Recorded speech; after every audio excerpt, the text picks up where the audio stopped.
सर्व मंगल मांगल्ये शिवे सर्वार्थ साधिके शरण्ये त्र्यंबके गौरी नारायणी नमोस्तुते. शारदीय नवरात्राच्या तुम्हा सर्वांना हार्दिक शुभेच्छा. आपला भारत हा सर्वार्थाने समृद्ध देश आहे.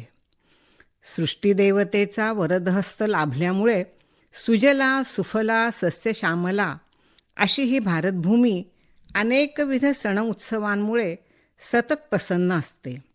जनमानसातही उत्साहाचे आनंदाचे रंग खुलताना दिसतात. त्यातही हे चातुर्मास म्हणजे तर सणांचा ओघच. कदाचित पावसाच्या आगमनामुळे सर्व कुटुंबीय घरात असल्याने हे सण उत्सव साजरे होत असावेत. पूर्वी राजेशाहीच्या काळात सर्व प्रजाजन राजाच्या तैनातीत असत. बहुतांशी पुरुषवर्ग सैन्यात राजदरबारी कामकाज करीत असत, तर इतर लोक शेती व्यवसायात गुंतलेले असत. पावसाळा सुरू झाला की स्वारीवर गेलेले सैनिक घरी परत येत. साहजिकच परिवारात आनंदाचे वातावरण निर्माण होत असे. शेतात धनधान्य पिकलेले पाहून शेतकरीही समाधानी असत. हाच आनंद या सण उत्सवातून साजरा करण्याचा प्रघात पडला असावा. त्यातलाच हा आदिशक्तीचा नवरात्रोत्सव खास आहे. हा एकमेव उत्सव संपूर्ण भारतात विविध जाती जमातीत विविध पद्धतीने साजरा केला जातो. हा उत्सव रामायण महाभारत कालापासून प्रचलित आहे. नारद मुनींनी श्रीरामाला रावणाचा वध करण्यासाठी नवरात्रीचे व्रत करण्यास सांगितले. दसऱ्या दिवशी शमीपूजन करून श्रीरामाने लंकेकडे प्रस्थान केले असा संदर्भ मिळतो. पांडवांनीही अज्ञातवासात असताना आपली शस्त्रे शमी वृक्षामध्ये लपवून ठेवली होती. ती या दसऱ्याच्या शुभमुहूर्तावर त्यांनी परत घेतली. हा उत्सव पावसाळ्याच्या शेवटी साधारणपणे येतो. राजे लोक स्वारीची तयारी करून विजयादशमीच्या दिवशी सीमोल्लंघन करीत असत. नवरात्री आदिशक्तीच्या भक्तीचा महोत्सव आहे. ही आदिमाया दुष्ट दानवांचं निर्दालन करण्यासाठी महिषासुरमर्दिनी, कोल्हासुरमर्दिनी, चंडी, महाकाली अशा अनेक रूपात निरनिराळ्या प्रांतांमध्ये अवतरली.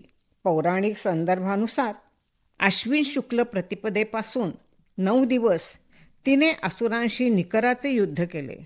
प्रत्येक रात्री रौद्ररूप धारण करून विविध शस्त्रांनी या राक्षसांचा निःपात करण्यासाठी लढली. दशमीला तिने या दुष्ट दानवांचा वध केला.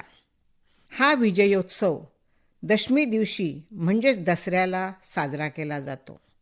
या दुष्ट शक्तीचा, दुराचाराचा, दुर्विचारांचा नायनाट होऊन सद्वृत्तीचा, सद्विचारांचा प्रसाद सर्वांना लाभावा या दृष्टीने आजही या दुर्गेची कृपादृष्टी प्राप्त होण्यासाठी नवरात्री हा उत्सव केला जातो.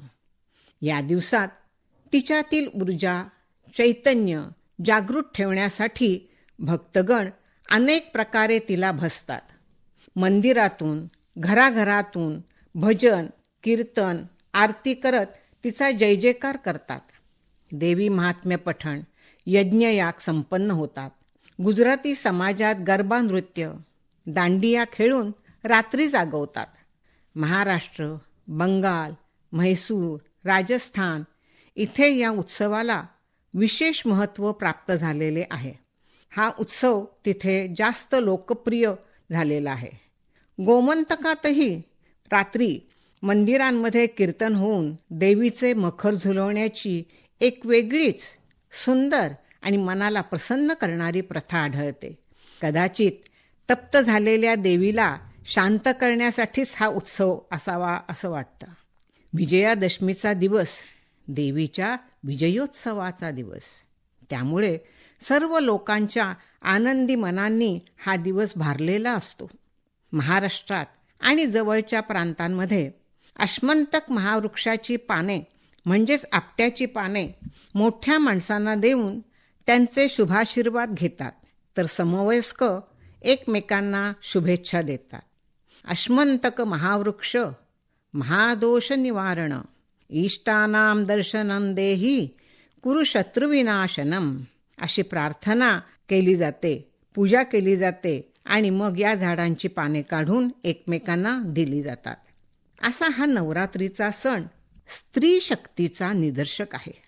देवा इतकेच देवीचे महत्त्व या उत्सवातून प्रतीत होते. ब्रह्मदेवाने निर्माण केलेल्या या चराचर सृष्टीचे संतुलन राखण्यासाठी नारायणाबरोबर नारायणीचीही आवश्यकता असते. यशसा तेजसा रूपैर नारायण समागुणैः शक्तिर्नारायणस्येयं तेन नारायणी स्मृता. यश, तेज, रूप आणि गुण यांनी नारायणाशी तुलनीय असणारी ही नारायणाची शक्ती नारायणी मानली गेली आहे. विविध ऊर्जांनी युक्त ही देवता उमा, गौरी, पार्वती, चंडी, चामुंडा, कालीमाता, भवानी, महालक्ष्मी, सरस्वती, विजया दुर्गा, शांता दुर्गा अशा अनेक रूपात या चराचरात व्यापली आहे. वाईट शक्तींच्या विनाशासाठीच ही दुर्गा ठिकठिकाणी अवतरली आहे. पुराणात दुर्गा शब्दातला दकार दैत्यनाश सूचित करतो. उकार विघ्ननाशाचा वाचक आहे.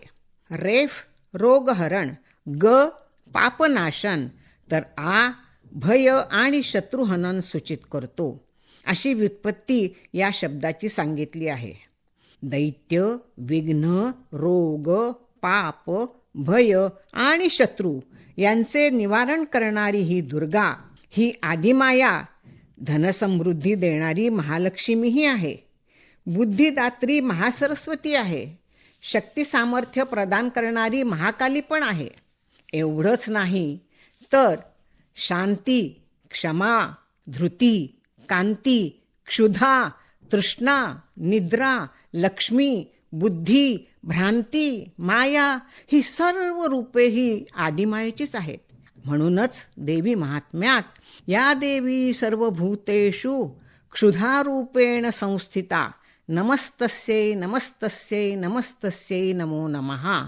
भूक, तहान, झोप, भ्रांती, शांती या अशा आपल्या ठाई वसलेल्या आदिमाईचीच ही रूपे आहेत.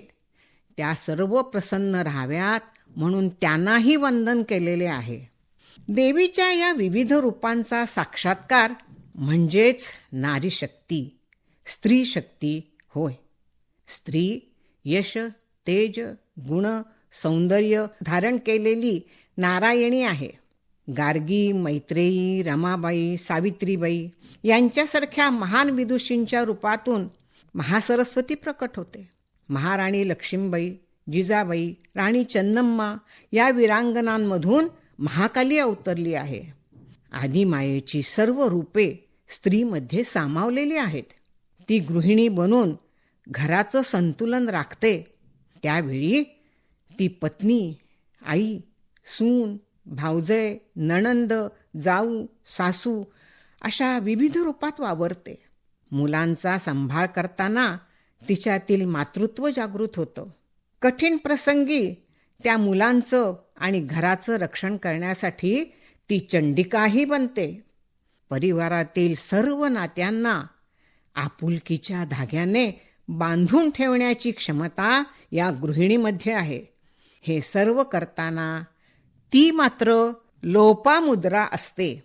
ती जणू स्वतःला विसरलेलीच असते आणि म्हणूनच या रूपांमध्ये ती काया वाचा मने समरस होते आणि त्या भूमिका समर्थपणे वठवते. हे सामर्थ्य म्हणजेच तिच्यातील आदिशक्तीचा अंश असतो. आज ही गृहलक्ष्मी घराचे विश्व सांभाळत समाजातही स्वसामर्थ्याचा आविष्कार करत आहे. समाजाचा पर्यायाने देशाच्या विकासार्थ, रक्षणार्थ पुरुषांच्या बरोबरीने पुढे सरत आहे. या स्त्रीची पूजा म्हणजेच नवरात्रोत्सव. देवी दुर्गेची आराधना करताना प्रत्यक्ष घरात, समाजात आपल्या तेजाने झळाळणाऱ्या स्त्रीला सन्मान दिला जावा, हेच या उत्सवातून सुचवायचे असावे असे वाटते. या स्त्रीला, या नारायणीला, या गृहलक्ष्मीला प्रसन्न ठेवले तर परिवारही सुखी राहील. समाजात आदराने वागवले तर देशात सुखसमृद्धी नांदेल. अनाचार नष्ट होईल. समाजातील दुष्ट प्रवृत्ती नष्ट व्हावी. समाजात सुखशांती लाभावी. यासाठी आपण या नारायणीला प्रार्थना करूया. सृष्टिस्थिती विनाशानां शक्तिभूते सनातनी गुणाश्रये गुणमये नारायणी नमोस्तुते. शरणागत दीनार्थ परित्राणपरायणे सर्वस्यार्ति हरे देवी नारायणी नमोस्तुते. नारायणी नमोस्तुते.